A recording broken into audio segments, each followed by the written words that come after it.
ಜನರ ಬೆಂಬಲ ಹೆಂಗೈತೆ ಅಂತ. ಬೆಳಗಾವಿ ದೊಡ್ಡ ಜಿಲ್ಲೆ, ಇಲ್ಲಿ ಇನ್ನಷ್ಟು ಅಭಿವೃದ್ಧಿ ಆಗಬೇಕು ಅಂತಕ್ಕಂಥ ಒಂದು ಆಸೆಯನ್ನು ಇಟ್ಕೊಂಡು ಅನೇಕ ಜನರ ಬಯಕೆ ಇತ್ತು. ಆ ಬಯಕೆಗೆ ಅನುಗುಣವಾಗಿ ಇವತ್ತು ನನ್ನ ಪಕ್ಷದ ನಾಯಕರು ನನ್ನನ್ನು ಮಂತ್ರಿಯನ್ನಾಗಿ ಮಾಡಿದ್ದಾರೆ. ಜಿಲ್ಲೆಯ ಸರ್ವಾಂಗೀಣ ಅಭಿವೃದ್ಧಿಗೆ ಪೂರಕವಾಗಿರ್ತಕ್ಕಂಥ ಏನೇನು ಕಾರ್ಯಕ್ರಮಗಳನ್ನು ಜೋಡಿಸಬೇಕು ಮತ್ತು ಏನು ಅಭಿವೃದ್ಧಿ ಪರವಾಗಿರ್ತಕ್ಕಂಥ ಚಿಂತನೆಯನ್ನು ನಾವು ಖಂಡಿತವಾಗಿಯೂ ಮಾಡ್ತೀವಿ.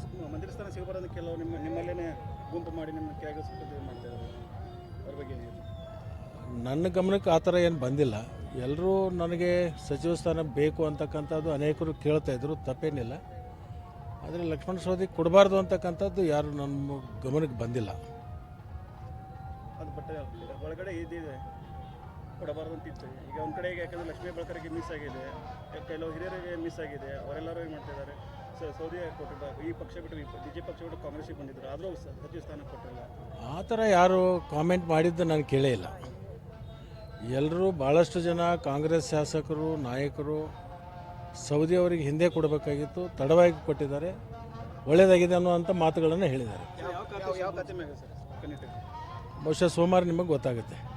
ಯಾವ ಖಾತೆ ನಾನು ಯಾವುದು ಖಾತೆ ಕೊಟ್ಟರು ಕೂಡ ಅದನ್ನು ಉತ್ತಮ ರೀತಿಯಿಂದ ಪಾರದರ್ಶಕವಾಗಿ ಜನರ ಪರವಾಗಿರ್ತಕ್ಕಂಥ ಕಾರ್ಯಕ್ರಮಗಳನ್ನು ತರೋದ್ರ ಮುಖಾಂತರ ಆ ಖಾತೆಗೆ ಗೌರವ ತರುವ ನಿಟ್ಟಿನಲ್ಲಿ ಕೆಲಸವನ್ನು ಮಾಡ್ತೀನಿ. ಕಾಂಗ್ರೆಸ್ಗೆ ಎಲ್ಲ ಸರಿಯಾಗಿದೆ ಅಥವಾ ಮೂರು ಬಾಗಿಲಾಗಿದೆ ಸರ್? ಯಾವ್ದು ಮೂರು ಬಾಗಿಲು ಇಲ್ಲ, ಯಾವುದೂ ಇಲ್ಲ.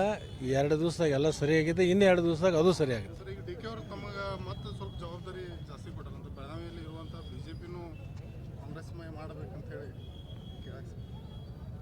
ಕಾಲು ಬರಲಿ ಕಾಲು ಎಲ್ಲೆಲ್ಲಿ ಸರ್ ಗೋಕಾಕು ಇದು ಸ್ವಲ್ಪ ಭಾಳ ಚರ್ಚೆಯಲ್ಲಿರುವಂಥ ವಿಷಯ. ಈಗ 11 ಜನ ಆಯ್ಕೆಯಾಗಿ ಬಂದಿದ್ದೀವಿ.